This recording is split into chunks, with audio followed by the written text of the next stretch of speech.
Dando continuidade aos conceitos de exposição e as ferramentas que controlam a quantidade de luz na fotografia, a gente vai falar sobre o diafragma.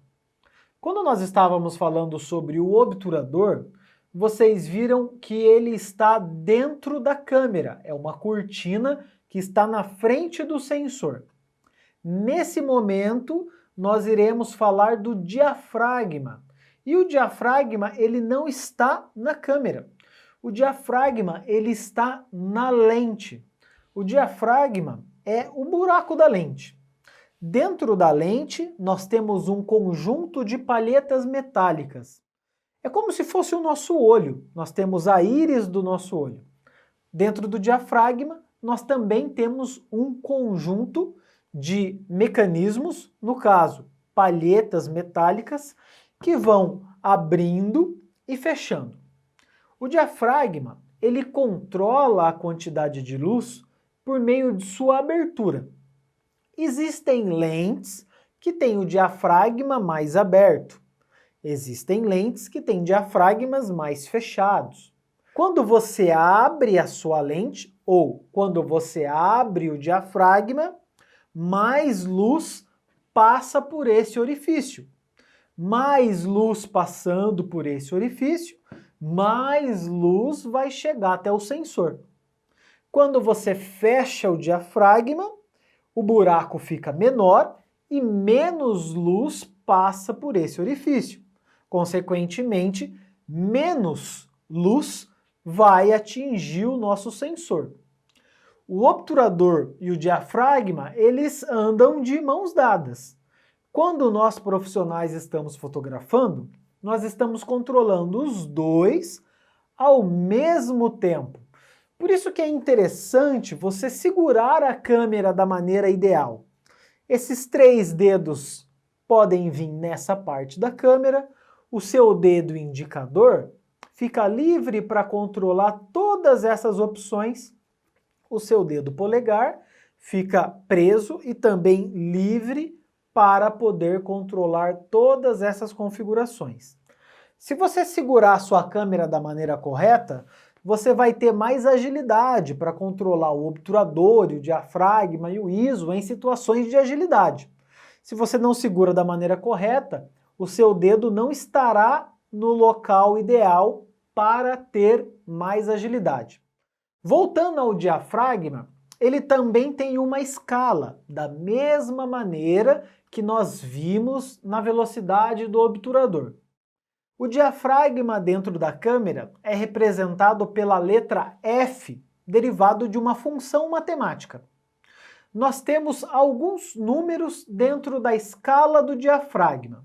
Dentro dessa escala, nós damos sequência: 1.4, 2.8, 5.6, 8, 11, 16. Nós temos vários números que têm como referência o F. Então nós temos o F 1.8, o F 1.2. É assim que nós profissionais nos referimos ao diafragma. A escala do diafragma começa do número menor, representando o maior buraco, o maior orifício, por onde vai passar mais luz. E quando você vai aumentando o número do F, você vai fechando o diafragma. Consequentemente, vai entrar menos luz na sua foto. Então, se você tem uma lente que o diafragma mais aberto dela é f1.8, você tem uma lente com um bom diafragma para fotografar em situações de pouca luz. Se tem pouca luz, você abre o diafragma, vai passar mais luz pela lente e você consegue fotografar em situações de pouca luminosidade. Agora, se a sua lente tem como maior abertura 5.6, você já não tem uma situação ideal para fotografar com pouca luminosidade. Em 5.6, a abertura não é muito grande, é uma abertura pequena, não passa tanta luz. Lentes que têm diafragma a partir de 2.8, são consideradas lentes luminosas, lentes ideais para fotografar em situações de pouca luminosidade. Eu tenho duas lentes aqui na bancada. Eu tenho uma lente que a abertura do diafragma, a abertura maior, é 3.5, e eu tenho uma outra lente cujo a maior abertura é 1.8. Eu vou colocar uma lente do lado da outra e eu posso até apontar as duas para a minha câmera. Vocês percebem que em uma lente nós temos uma grande abertura e na outra lente nós temos uma pequena abertura. Essa abertura vai determinar a quantidade de luz que vai passar pela lente. Lentes com diafragma mais abertos são ideais para fotografar em situações de pouca luz. Lentes com diafragma mais fechado são mais ideais para quando você vai fotografar de dia, em situações que têm uma boa luminosidade.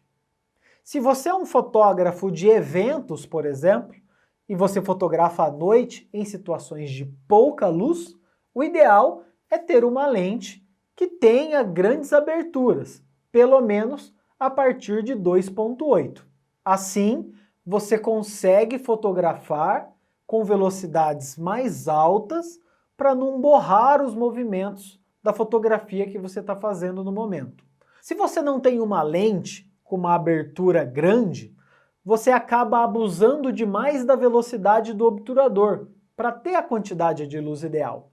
Claro que vai depender de alguns fatores. A gente também pode usar flash, mas isso são assuntos que ficam um pouco mais para frente. Agora, nós vamos nos atentar à luz que nós temos no ambiente. Trabalhando a escala do diafragma, a gente sai de grandes aberturas, lá em 1.2, 1.4, 1.8, e vai para aberturas menores, 8, 16, 22. A questão é, todas as lentes conseguem fechar o diafragma, até f22, por exemplo.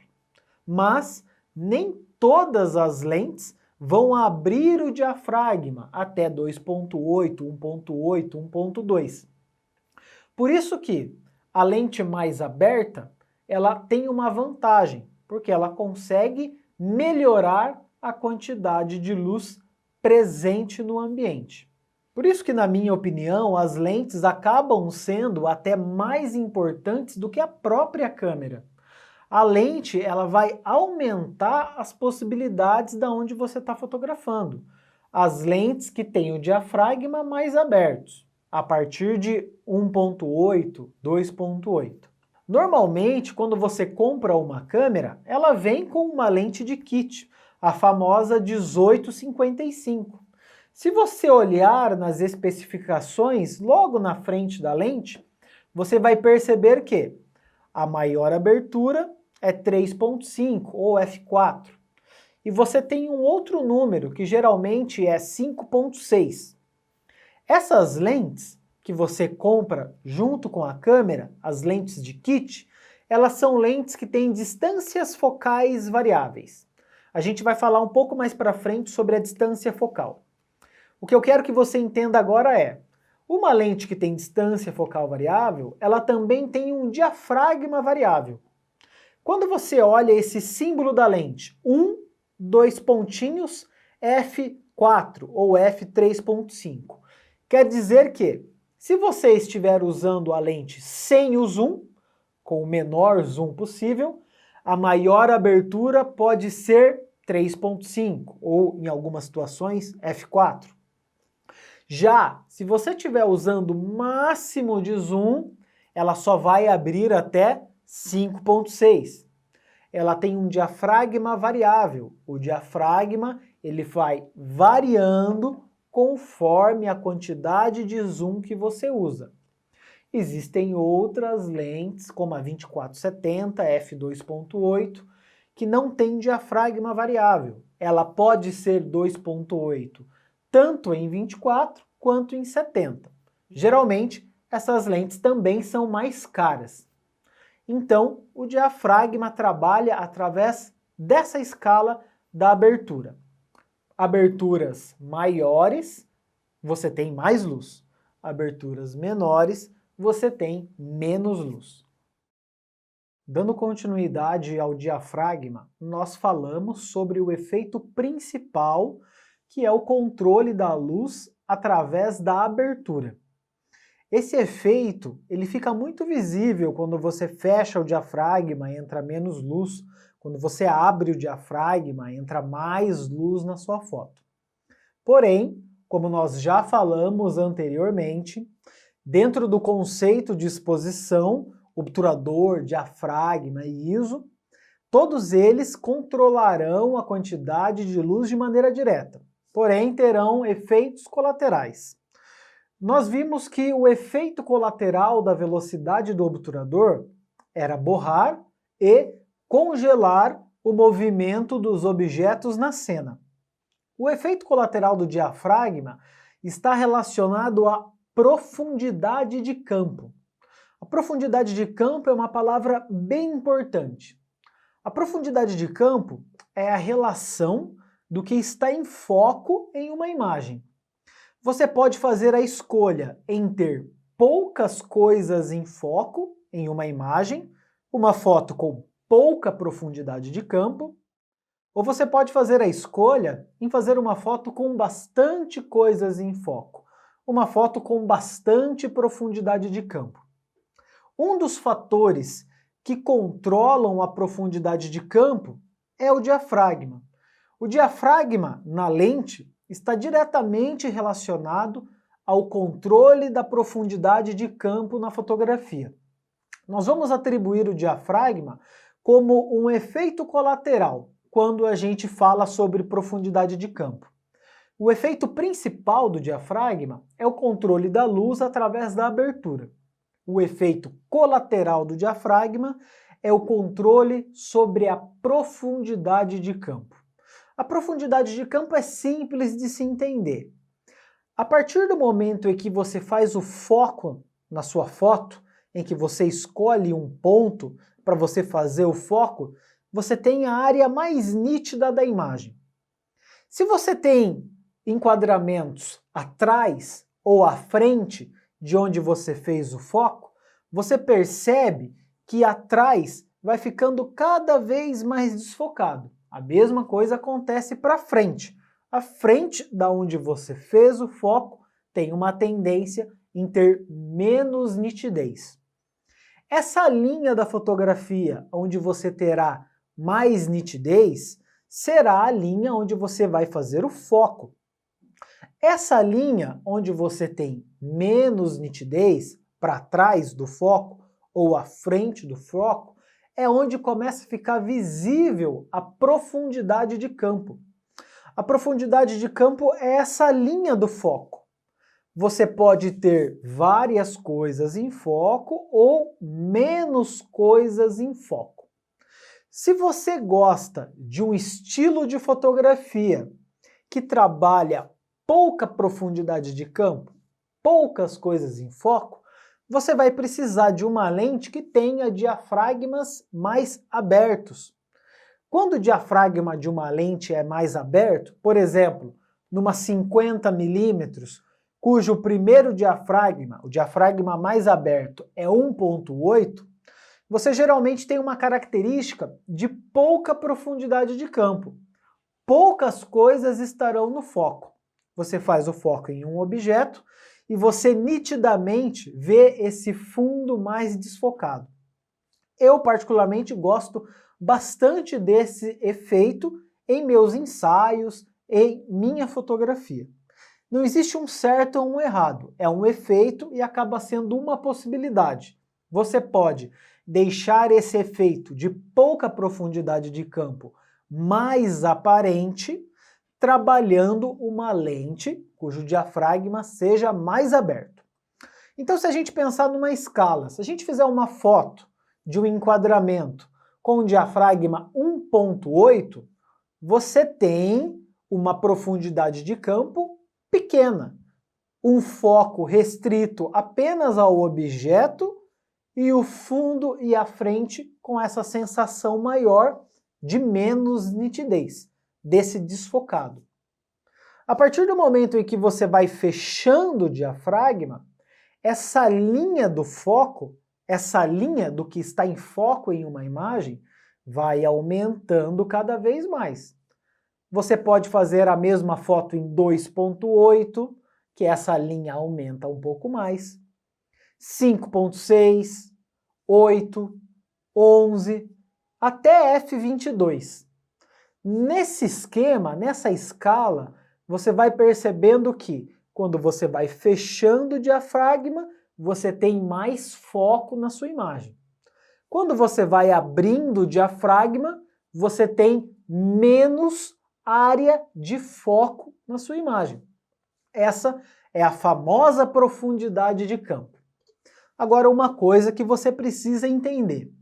A profundidade de campo, ela não fica restrita apenas ao controle do diafragma. Praticamente, existem 3 fatores que controlam a profundidade de campo na fotografia. São eles: diafragma, a distância focal, o tanto de zoom que você tem, e a distância em que você está do objeto que você está fotografando. Eu vou dar um exemplo claro. Se você quer fazer uma foto com a maior sensação de pouca profundidade de campo, ao fundo, com desfoque, por exemplo, você vai combinar 3 fatores. Um diafragma mais aberto, no caso eu vou usar 2.8, eu vou chegar mais perto do objeto ou da pessoa que eu estou fotografando, e eu vou tentar usar o maior zoom caso eu esteja usando uma lente zoom. Se eu estiver usando uma lente fixa, como a 50mm, o zoom são as perninhas. Você vai andando mais perto, você vai se afastando. Se você juntar diafragma mais aberto, se aproximar do objeto ou da pessoa que você está fotografando e aumentar ao máximo o zoom da sua lente, você vai perceber o efeito de pouca profundidade de campo de uma maneira mais evidente. Então a profundidade de campo é diretamente influenciada pela lente. É a lente, através desse ângulo de visão e através do diafragma, que vai dar essa sensação de mais profundidade, mais coisas em foco, menos profundidade, menos coisas em foco. Isso é muito importante e você já consegue fazer os primeiros testes aí na sua casa. Pense bem, fotos com pouca profundidade de campo, fundo desfocado, são muito legais para detalhes, retratos. Já fotos com mais profundidade de campo são indicadas para arquitetura, paisagem. São dicas que você pode usar no seu dia a dia. Tente ir replicando essa técnica na sua fotografia, que a profundidade de campo vai ficar mais aparente. Finalizando, a profundidade de campo é diretamente ligada ao efeito colateral do diafragma que está presente na nossa lente.